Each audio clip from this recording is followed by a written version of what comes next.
இப்போ என்ன பண்ண போகிறோம்? கேசரி பண்ண போகிறோம். அப்புறமா 1 கப்பு ரவை, 2 கப்பு சர்க்கரை, முந்திரி, ஏலக்காய், திராட்சை, தேவையான அளவு உப்பு கொஞ்சம் போட்டுக்கணும், கேசரி பவுடரு, 3 கப்பு தண்ணி, நெய் தேவையான அளவு நெய். இப்போ செய்யலாமா? ஒரு ஸ்பூனு நெய் ஊற்றிருக்கோம். அதில் முதல்ல முந்திரி வறுத்து எடுத்துக்கணும். முந்திரி திராட்சையை நல்லா பொரிச்சு எடுத்துக்கணும்.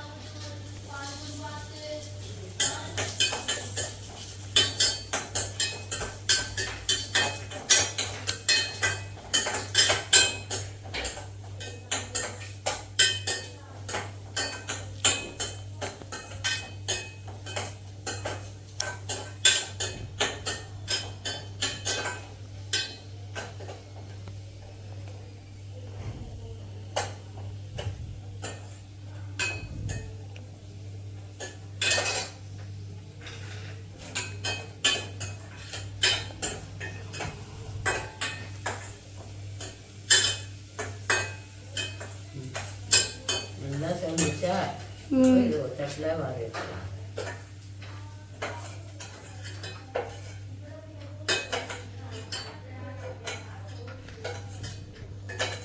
அதுலேயே நெய்யை வறுத்துக்கலாம். சரியா? இது ரவையை வறுத்துக்கலாம். அதுலேயே ரவையை வறுத்தாச்சு. கொஞ்சம் நல்லா கலந்து அளவுக்கு வறுத்துக்கலாம்.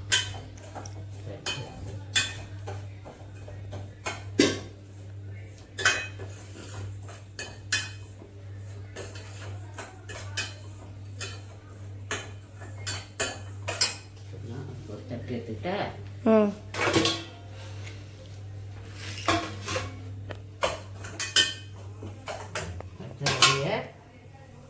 ரவை வந்துருச்சு. இப்போ கொட்டிக்கலாமா?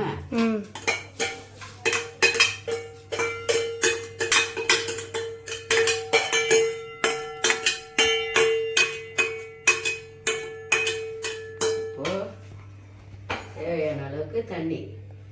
1 கப்பு ரவைக்கு 3 கப் தண்ணி வைக்கிறோம்.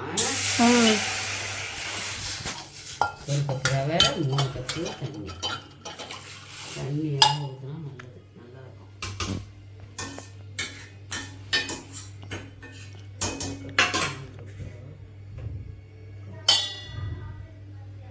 கொஞ்சம் உப்பு தேவையான அளவு.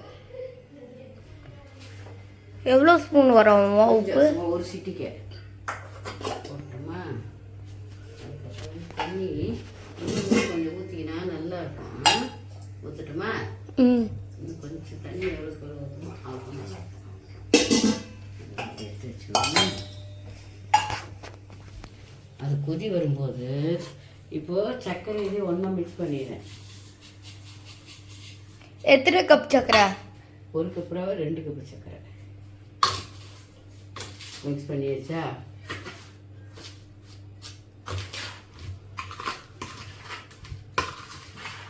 ஏலக்காயும் அதுலேயே கலந்தாச்சு. நம்ம 3 ஏலக்காய் போட்டுருக்கேன். 3 ஏலக்காய் போட்டுருக்கேன். இப்போ இதெல்லாம் என்ன பண்ணணும்? லாஸ்ட்டில் இறக்கும் போது போடணுமா? இது 3 ஏலக்காய் போட்டிருக்கேன். சரியா?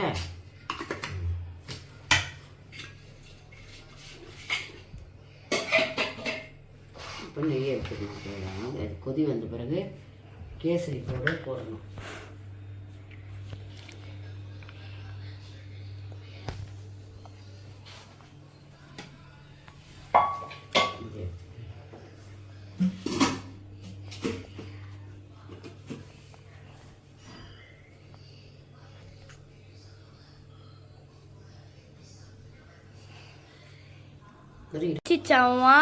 கேசரி பவுடர் போட்டுமா? போடுங்க. திட்டமாக போடணும்ல?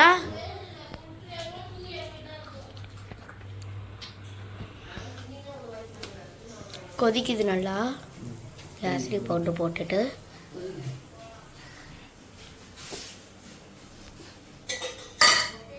இப்போ என்ன பண்ணோம்?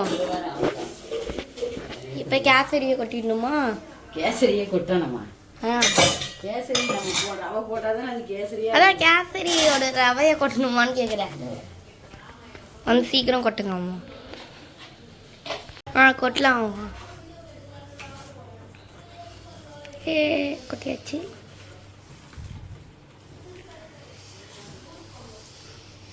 பழிச்சு போட்டுருங்க அதை.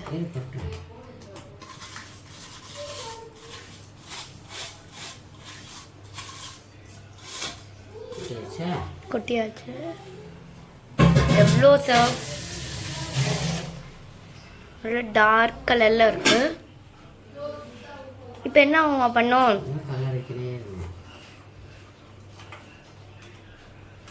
கொதிக்குதா? கேசரி பதத்துக்கு வரப்போகுது கைஸ். நெய் ஊற்றல. நெய் ஊற்றலையா? ஊற்றல, முந்திரி திராட்சை போடலை. இது அப்படியே பதமாக வந்த பிறகு நெய் ஊற்றி முந்திரி திராட்சை போடணும்.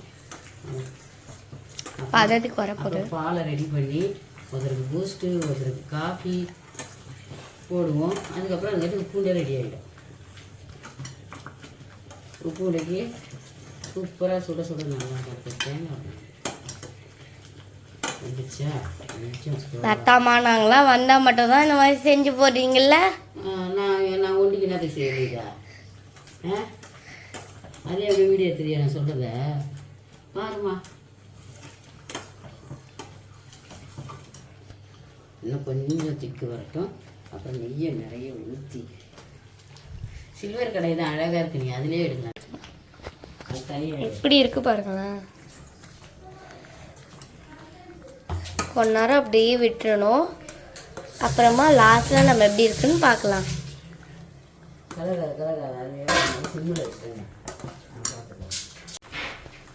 இப்போ கலர்றோம். நல்லா கிண்டி விடுறேன். இப்போதான் பதம் வருதுன்னு சொல்லு. இப்போ தான் நல்லா பதம் வர்ற வரைக்கும் நல்லா நம்ம கிண்டிக்கணும். அப்போ தான் கேசரி நல்லா ரெடி ஆகும். கேசரி கேசரியாக இருக்கும். ஆமாம், அப்போ தான் கேசரியாக இருக்கும். கறி மாதிரி இருக்கும். இல்லைன்னா ஆமாம், நல்லா கல் மாதிரி இருக்கும். அதாவது சாக்லேட் கடிச்சு சாப்பிட்ற மாதிரி. கறி மாதிரி இருக்கும். அதே மாதிரி சரி, அதை விட்டு நான் ஸ்லோ வச்சுட்டேன்.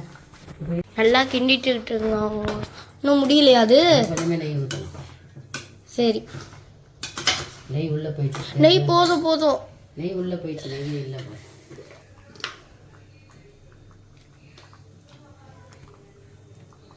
தாராளமாக நெய் ஊற்றி. அம்மா வீட்டில் நெய் மட்டும் தாராளமாக தான் ஊற்றுவேன். அவ்வளோ நெய் இருக்கும். ஆமாம், நெய் ஸ்டாக்கில் இருக்கும் அம்மா வீட்டில்.